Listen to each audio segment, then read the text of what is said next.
Hello and welcome to Cymatic TV. This is going to be an energy update for you about the M flare that's just come off the sun in the early hours of the 29th of January. It's going to be hitting the Earth on the 31st of January, going into the 1st of February. Now, February is going to be an amazing month as it is, and this is only just ramping it up to start off the month of February, the purification month, as I've been saying on the Astro Flower, where I do my tarot readings as well, according to this month.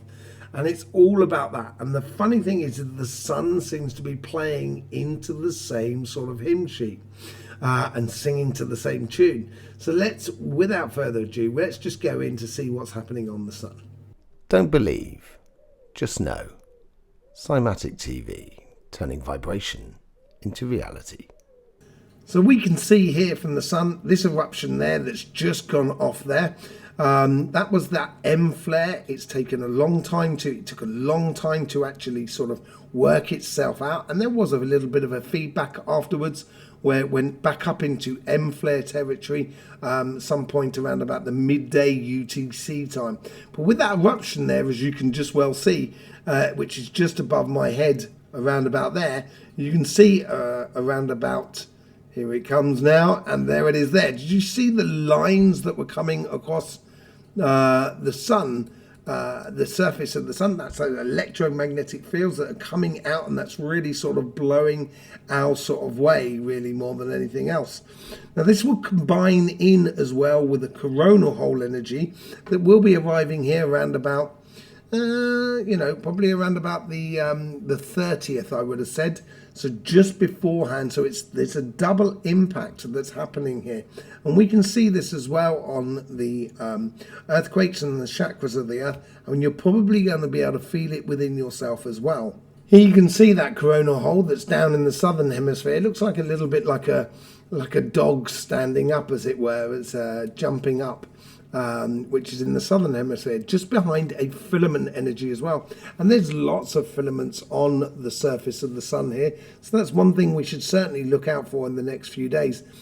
But as I said in the last energy update, it's because the sun, I think personally, is now winding down from solar maximum into solar minimum. And we will have a lot more over the next year, a lot more filament energies coming our way.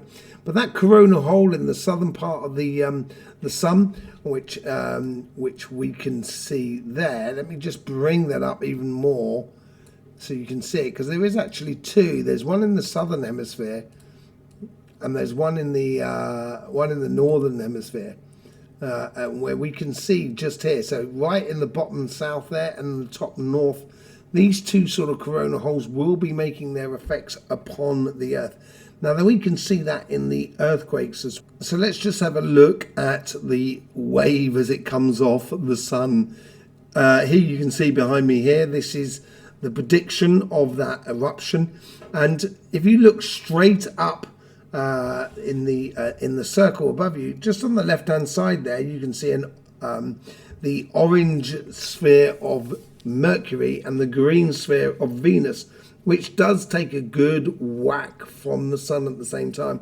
And we'll be going into that and seeing how that affects us and affects the messages that come through the intuition and through the overall sort of consciousness of the vibrations and the energies that are around us.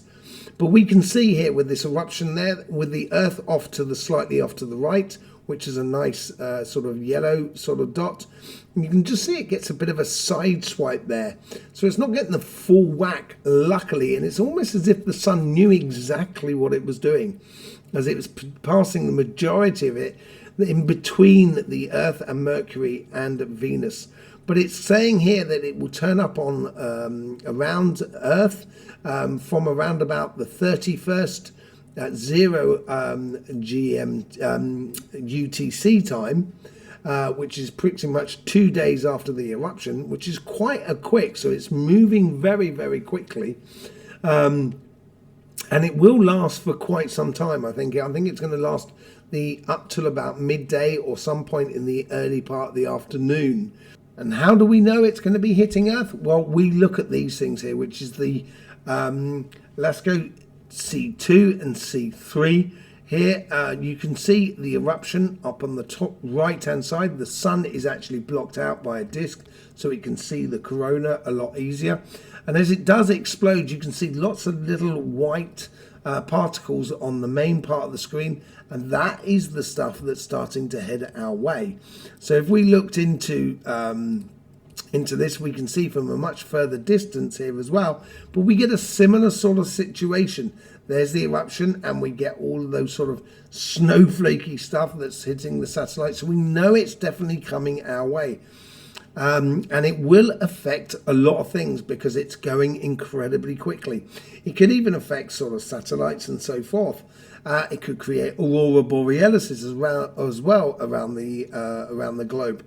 It's one thing to be really paying attention to, because in 2023 there was a lot of low latitude aurora borealis, auroras in the sky, which is very systematic to the pole shift that is going on, because the energy of the or the magnetic field of the Earth is gradually reducing, and it's going into itself, and then it inverts and it will pop back out to place. But as it goes into itself, that's when things become a little bit more dangerous for the occupants of the Earth, and not just humans, obviously every sort of animals, and also sort of plants as well. And it's been proven so many times about whales beaching themselves. They also now seem to think that frogs are affected by sort of solar eruptions and solar activities, as much as multitudes of different types of energy, animals. And we're going to be getting more and more of this. And it's stupid to think that us as human beings, it does not affect us. And it does. It's going to affect us fully. So here you see the earthquakes on the Earth. And this is a good indicator. It's not a perfect indicator, but it's a very good indicator of what sort of chakras it is affecting on the Earth, because that gives us an idea of the sort of chakras it may be affecting us. And today's earthquake were mainly around the solar plexus and the sacrum, really. There was a little touch on the third eye and the throat chakra, which is up near Japan in Mount Fuji. And you've got the solar plexus, which is down in Alice Springs. And then you've got the sacrum chakra of the Earth, which is up near Mount Shasta. Let's have a look at America in particular. If you look at America here, right on the left-hand side here, or the right-hand side of me, you can see that on the Alaskan ridge there's a big bunching of earthquakes, but also down towards Mount Shasta as well.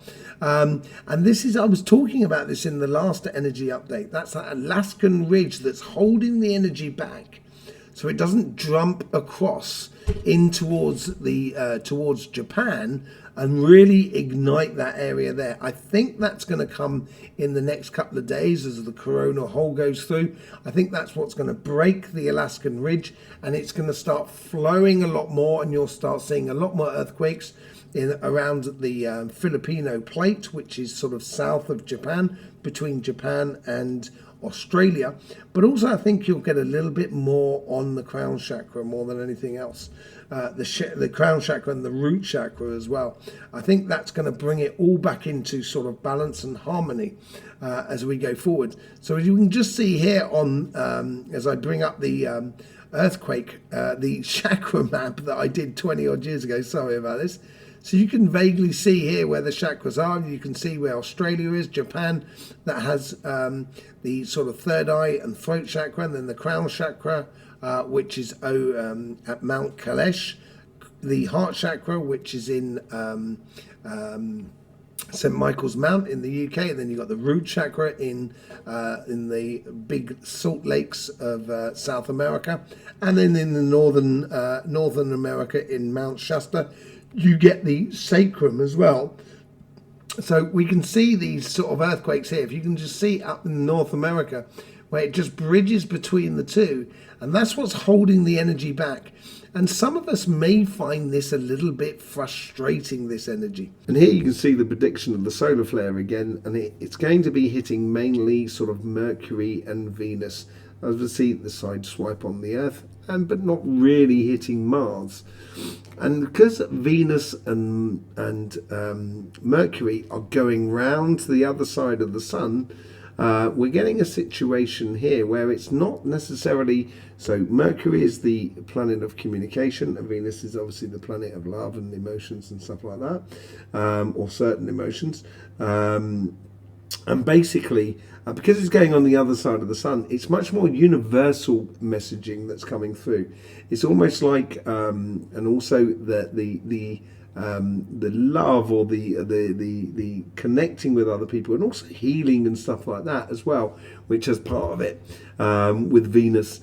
And as it goes around the other side of the sun, so it's basically the messaging that's coming into the sun from those planets then can be sort of passed through, combined with the universal energies, and then it can affect the Earth, and then it can affect us. So there should be a lot of understanding as well, a clarity, a clarification, and this is all about that sort of what's happening to us. So without further ado, let's just see what is going to be, without further ado, let's just see how it can be affecting us through our chakras, our emotions, and also our physical side of life. Today, on the 29th, you may have found it a lot easier to start doing things.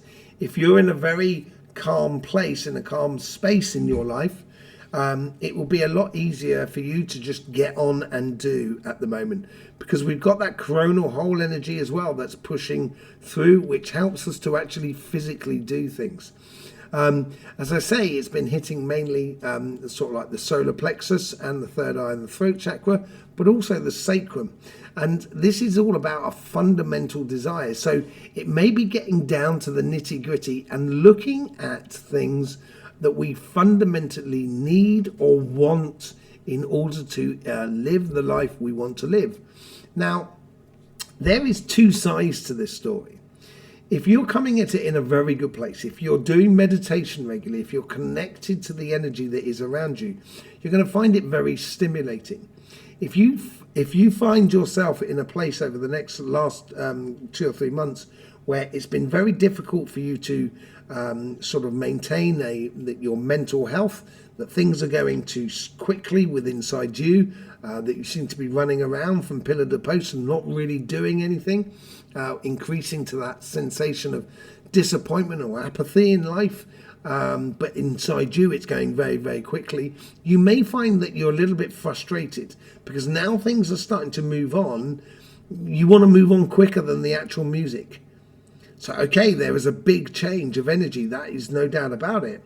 But at the same time, if you want it to go quicker than the music, I think you'll find you'll end up having to redo things. Or, it's like if you were doing a bit of painting and you accidentally pour paint onto the carpet. You've got to then sort the paint out in the carpet. That's going to slow you down. So you may find it a little bit frustrating more than anything else. For health sides, in physical health, obviously we're going to be looking at sort of heart situations that are coming through at the moment. I would also be looking at sort of circulation problems, and also liver, sort of digestive systems as well, where we might be having an easing on that in a way in the liver department. So it should make digestion a little bit easier for some. But at the same time, if you have a tendency for acidity within your sort of digestive system, it may push it over a little bit. So you may get sort of reflux and etc. And that's the way it could be really sort of affecting you at the moment. So how is it going to affect you in your spirit? This is quite interesting, because at the moment I've been doing readings on the astro flower for February, and it seems like February is what I'm calling the purification month. And we seem to be purifying from within in order for us to have a cleaner connection with family, friends and community and groups around us. And this could also be within your material world as much as within your sort of emotional or spiritual world as well. And it's a case of, once you get into that purification, is trying things out. And I think this is why it's hitting particularly the sacrum and the solar plexus. It's moving things around in our fundamental desires so we can see clearly about where we should be going in the future and what we should be doing. And it's also helping us to readdress how we engage with the groups around us, because we change things within us. So at the moment, it's very good to sort of do in your meditation and etc., to do sort of self-analysis, to work out, just the little things of where you could have done things better, where you could have done things, worse. Well, I wouldn't even say that. Where you could have done things better, and how you could have, engaged in life in a different way in order to get a better outcome for you. And just changing little things as you go along is going to serve you enormously as you go through the month of February. It can really spark a great success coming up in March, April and May, which is going to be very interesting to see, not only on the Astro Flower but also here on Cymatic TV. So as this energy comes through on the 30th and the 31st, and into the 1st of February, you should really be looking into seeing the changes around you and seeing how it affects you and how you can reapproach things with the collective and with people that are around you in order to get the best out of your desires, goals, your ambitions in life. And feeling that energy there will is within the solar plexus will give you that determination, that courage, and also the confidence to go ahead and do that. Okay, so that energy is all coming through over the next sort of like 2-3 days. So be very attentive about it. Please do tell me how it's been affecting you. It's lovely to hear. It helps everybody to understand if we communicate with one another, because collectively we have the solution. Not one of us has the solution. We have the solution collectively. I have a video that I've been trying to do. I've just stopped that for the moment to try and do this video for the solar flare, but on Lourdes in France, which is a major spring, water spring, a source of water that comes out of a rock, where there was an apparition of Mary there back 250 years ago or something, but it's turned into this massive thing. And I did dowsing there because the energy wasn't feeling right, which I saw on the energy update, which you can see. It'll be around my head at the end of this video. Yeah, there was something going wrong. It wasn't right. The energy wasn't right. And when I went back there to clean up the energy, wow, we found some really good things and found out a lot about how human intervention upon a energy source, like the crossing of energy lines and the universal energies, is really affected by what we build and what we create and what we do in the way of spirit within that sort of connection with all of that. And sometimes it can be a little bit nocive rather than actually constructive. That video will be coming out, a bit of a mind blower, some really, put it in your diary. It should be out in the next sort of couple of days. You'll see it if you're subscribed to this channel anyway. Okay, but yeah, all of your input would be very much appreciated to see how it goes for you over the next sort of like 2 or 3 days. I will speak to you soon. In the meantime, don't forget, there's loads of links in the description below. There's also our sister channel, the Cymatic. There's also our sister channel, the Astro Flower as well, which I'll see you over there for that. In the meantime, life should be fun, so please do enjoy.